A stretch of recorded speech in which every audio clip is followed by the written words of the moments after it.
married with Goatboy. Thomas, welcome back. Who said his name way too softly? Goatboy. The Goatboy's back again. We're here with part 2 of our Rogue Trader. What do we call this one? Like a deep dive analysis. But basically, thoughts and things. A look into these little mini codexes that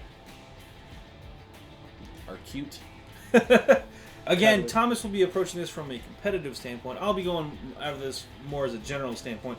We already went through the Gellerpox infected, so check out that video previously. But this is part 2, which means we're covering the Elucidian Starstriders. The Starstriders. We're just going to call them the Starstriders because honestly we can't. We practiced for like 5 minutes.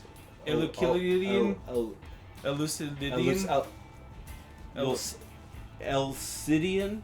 It's Euclidean geometry. Look, I know what it is. It's supposed to be, but come on, GW. We call that the people who wear the veil. The veil people. She's not human. I think she's an Eldar. I think she's an Eldar too. She's too spindly. She's tall. She's tall. And she's spindly. I'm just saying. Wait, maybe it's one of those ad humans from one of the other planets because they got the Ogrins that are big. You've got the Rattlings that are small. There's gotta be tall ones, and that's what. They're probably because they flew around. It's olive oil. No, that's what happened to olive oil. Like, she got abducted by Pluto, went to Pluto, boom, became. It's like the Expanse. When people are stretched in the Expanse show, that's exactly what she is because she flies around space too much. So she's an Eldar. Anyway, we're talking about the Starstriders. That's why she wears a veil. Her face is all distorted and stretched out. Wait, hold on. Uh-oh. Look, her ear is elongated. Right the there. picture. Her ear is elongated. Look at that like ear. An elf. Eldar. Could be a throwback to Sherlock Clouseau, Obi-Wan Sherlock Clouseau. I have no idea. The Rogue Trader from back. She's got golden boobies. It's fair. All right, so the Rogue Traders in the Starstriders, they are an elite retinue. They work for Elucidian Vane. That's who they're named after. That's the Rogue Trader. Hey, he said it correctly. I did. Look, I could. Whatever. Moving on. Let's talk about their special abilities real fast. All of the members have Warrant of Trade, which is a neat ability that allows them to jack the ride of any Imperial transports. They can ride in anything, Thomas. You know what that means? They can ride with Primaris. They can ride or die. They can ride or die with Primaris. What else can they? They can hop in a dropship. They can hop in drop pods. They can hop in termite drills. They can hop in rhinos. Yeah. They can hop into chimeras. They can hop into chimeras. Chimeras. He says chimeras. Chimeras. Chimeras. Chimera. I don't know. It's like a chimichanga, but it's called chimera. It's a shortened word for chimichanga. It's delicious. Chimichanga, yeah. It's delicious. The point is they can ride in any Imperial transport. I think that's going to be really good for this army or this faction. Well, I mean, you limit to 3 detachments, so I mean, right. You can't make these squads bigger. So if you could, then we could. But that's what I'm saying. Like they're a small elite unit. If they have a ride, they can get around. They got a doggy. They got a dog. They also they are a Rogue Trader retinue.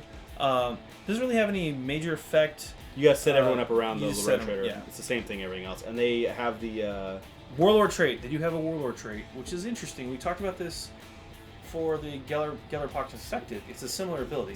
Where they basically get where if you make the lady your warlord, you get 3 command points that can only be spent on that detachment. Yeah. So that's a more of an important type of thing where it's like, are they going to start locking command points to detachments? Who knows? I'm sure we'll find out a week or 2 weeks from now. Once the FAQ hits for us real time now. I don't know when you're watching this video 2 years from now. Whatever. Yeah. So anyway, Elucidia Vane, she is the Rogue Trader. She's an HQ option for 4 power level. She's a mistress of 1,000 names. Yes. Because everyone is. You gotta whisper louder. She's a mistress of 1,000 names. Because like everyone hates her. You gotta whisper the silence away. Whisper the silence. She's basically a jacked up guardsman or an Imperial commander. So movement 6. Weapon skill, blitz skill 3+, which is nice. She's not bad in close combat or shooting. She only has a strength 3, but she makes up for that slightly with her weapons. Well, tough 3, 4 wounds, 3 attacks, leadership 9, which is respectable, and a 4-up armor save. but she does have a disruption field generator to give her a 4-up invuln. So she was getting a 4-up, which is kind of nice. And she can make everyone reroll hits a 1, and she has a concealed Archaeotech weapon, which means once per battle at the start of fight phase, pick an enemy model within 1 inch of her, roll a dice on a 4-up. They suffer D3 mortal wounds. Some Archaeotech, dog. There's some Archaeotech super pistol, and she likes that. Her Cane Rapier is -4, 1 damage, AP. So I mean it's pretty good. Yeah, she's rocking that heirloom pistol and the monomolecular. I already talked about that when I said it's with -4, and then the pistol is, strength 4, -2 AP, 2 damage. So not a bad pistol. And randomly, the concussion grenade. What up? What up? If the target's within 1 inch of a terrain feature, add 1 to the weapon's strength and damage characters. Yeah, it's only strength 3, and it's a grenade, so it does D3 hits, but it's or D3 shots. Excuse me. But it's interesting. It can bounce the target around. Right, if they're near some terrain. Yeah. But so I mean, like I said, she's cute. Her model's cool as crap, though. Yeah. Then you get to the Voidsmen at Arms. Now this is a unit. These are her boys. These are her boys. These are the retinue. The Voidsmen are interesting because let's just talk about them. They comprise a single option that is a unique troop choice. Known as Niche's Squad. Now this is a troop choice. It's power level 3. They're basically guardsmen with a dog. Yes. They're a little bit better than guardsmen, I would say. They move 6 for the most part. We'll get to Aximilian in a second. 4+ weapon skill, 3+ ballistic skill, so they're hitting pretty good. 3s across the board for strength and toughness, 1 wound, 1 attack, 5-up armor save. Now their commander. Those are for a typical Voidsman. Their commander, Voidmaster Niche, he actually has an extra wound and an extra attack and a leadership 8. And he has a shotgun that is assault 2 if they're within half range. It adds to the strength characteristic, and it's damage 2. Yeah, it's damage 2, so it goes to strength 5 when you're up close, assault 2, so you're getting 2 shots. It's pretty. And then they have like a rotor cannon, which is just a heavy 4, strength 4. That's what I'm talking about. -1 AP, 2 damage. So I mean, they put out a little, like for a little unit. They put out some decent damage. Again, the big problem we have with this unit is this is Niche, 4 Voidsmen, and the dog. And a dog. The dig. There's only 6 models in this unit, and that's the problem we have with it. And the saddest thing on it is that if the dog dies, they don't take morale check for losing the dog. Well, they should. They should, because they lose the dog. Should take an extra. They should get mad. They should get mad and get berserk or get zeal or zealous or something. They lost their doggy. Yep. Yeah, but real fast, Aximilian, because he is kind of cool. He moves 8, has a weapon skill of 3+, so he will bite your face off. Strength toughness 3, 2 attacks, and only 6-up save. But he does have, I think he's got. Does he have the claw? No, he doesn't even have the. Nope, nothing. Man, they didn't even give him the special cloth call out. Like in the Kill Team version, he's actually got like a card that's like, "I'll bite you, doggy bite, extra damage." Anyway.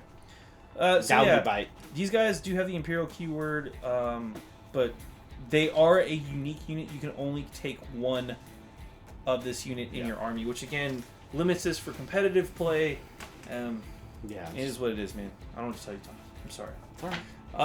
Then we get to the Electro Meister, who is Larsen van der Graus. He's got a voltaic pistol, concussion grenades. You can only have 1 in your army. His pistol is strength 5. Character, yeah. He's an elite choice for 4 power level. Each roll of 6 made for weapon attack scores 3 hits. Pretty cool. Yeah. But he gives everyone within wholly within 6 inches a 5-up invuln. So that's how you keep your guys alive.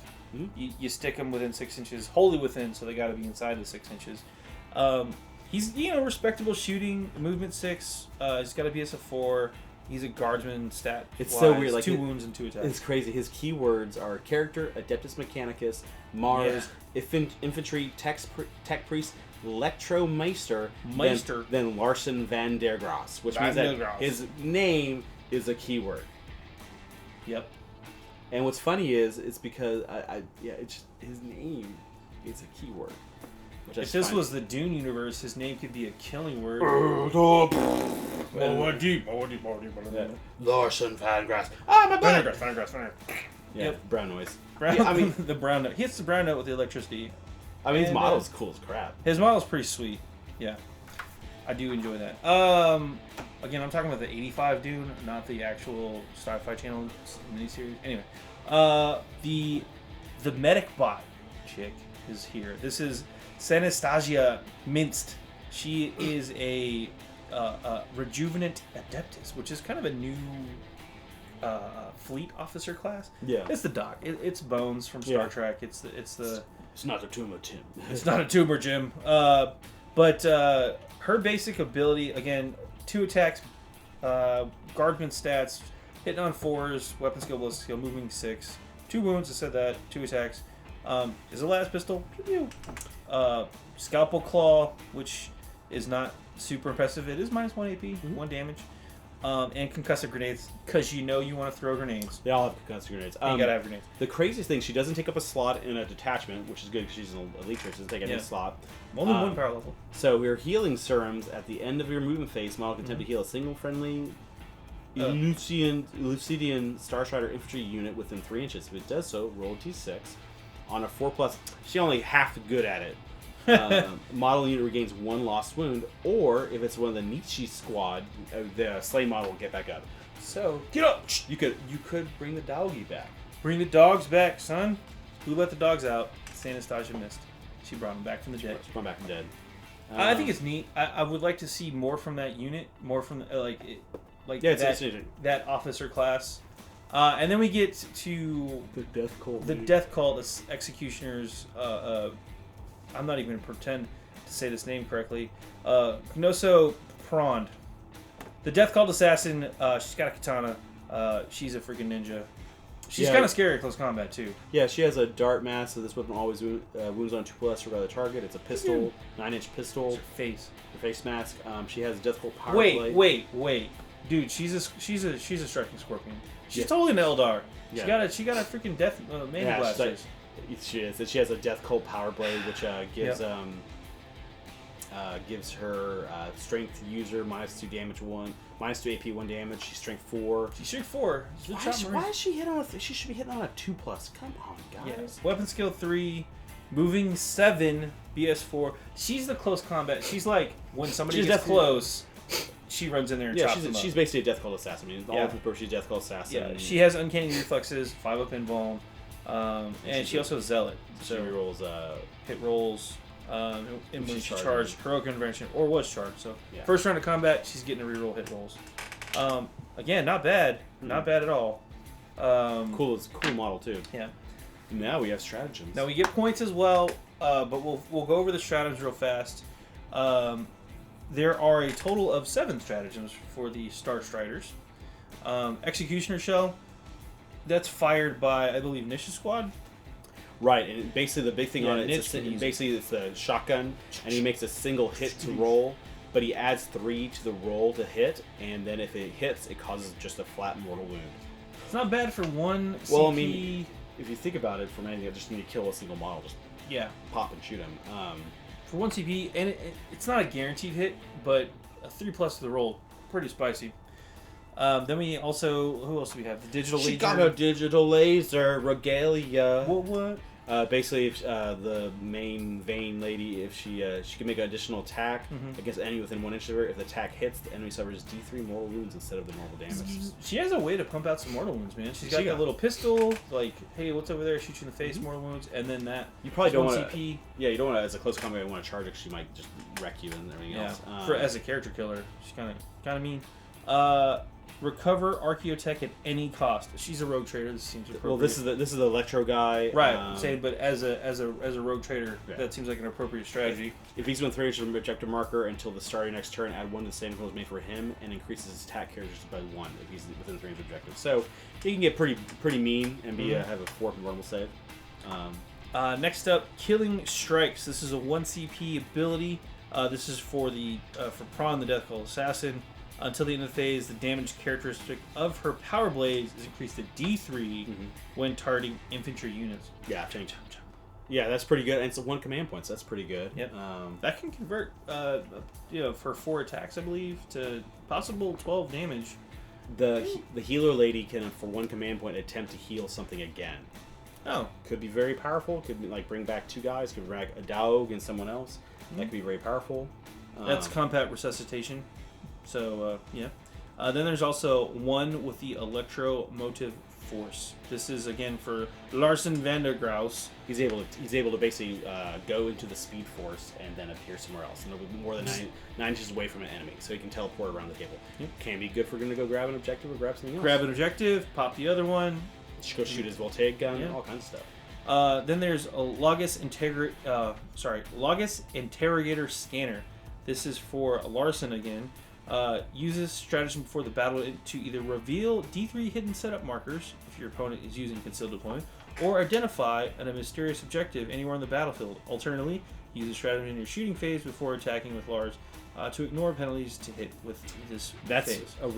That's the one you actually want to use this one for. Well, that's a really interesting stratagem because it has a narrative fluff thing for Absolutely, it. yeah. And then it's like, oh, but we're going to give you some real rules. That I'll be honest. I was reading that just now, thinking nobody's going to ever use. Yeah. Oh, they are going to. Oh, yeah, use this one. Then okay, it's good. It's not bad. Yeah, I'd like to see more stratagems like that. I think if they should do some stratagems that go back and forth to either one, that way it is not a waste of space for a competitive scene. There's a lot of things they could do that on because there's a lot of them in there like, okay, this doesn't matter, or it becomes extremely powerful in the hands of if like an event has Maelstrom cards. Oh, yeah. Like the Custodes have an amazing stratagem to switch out stuff for Maelstrom cards. Because again, the competitive scene, you don't always use Maelstrom cards. I don't think I've ever been at a competitive tournament where they've ever had mysterious objectives either. Like it's usually just because it that can play too much into the dice. Anyway, there's lots of reasons for that, but regardless, the fact that they actually did have and by the way, you get to ignore range penalties is pretty nice. Which is neat. And then there's finally the personal teleportarium chamber. And this is a deep strike. The stratagem uses a deployment during deployment. Set up all the Starstriders units in your army in a teleportium chamber instead of placing them on the battlefield. At the end of your movement phase, they can teleport into battle, set them up anywhere in 9 inches away. That's all of them. But all of them. For one command point. Which is kind of nice. It's pretty cool. So, like I said, they're neat. Stratagems aren't crazy. If we had more stuff, maybe we have some interesting. I think Games Workshop even said that all of Nietzsche's squad combined is like 36 points for the whole shebang. So, but again, if we could have more than 6 models in that unit, or because I'd like to, they look really cool. The models look cool. The models look great, and I'd like to see that become a fuller faction. It's already a real faction. It's a real boy, but let's make it a full faction. Make it a viable. Yeah, with their Eldar leader. What? Anyway, that's it from the Rogue Trader Kill Team box as far as the mini decks is. I prefer calling it Rouge Trailer. Rouge on your face. That's the cheeks. Makes you look like you're... It's red. Red. Rouge Trailer. Rouge Trader with... Rouge Trader. With Elucidian Starstriders. The Starstriders from Rogue Traders. And the Jeller Porks Infected. Jeller Porks Infected. Yeah. I like it. Proks. If you have alternate names, go ahead and drop those in the comments, because apparently Thomas is starting to think now. Anyway, I'm AdamHarry. I'm Goatboy. Thanks for watching. Click to subscribe. Check out more videos. And thanks for watching.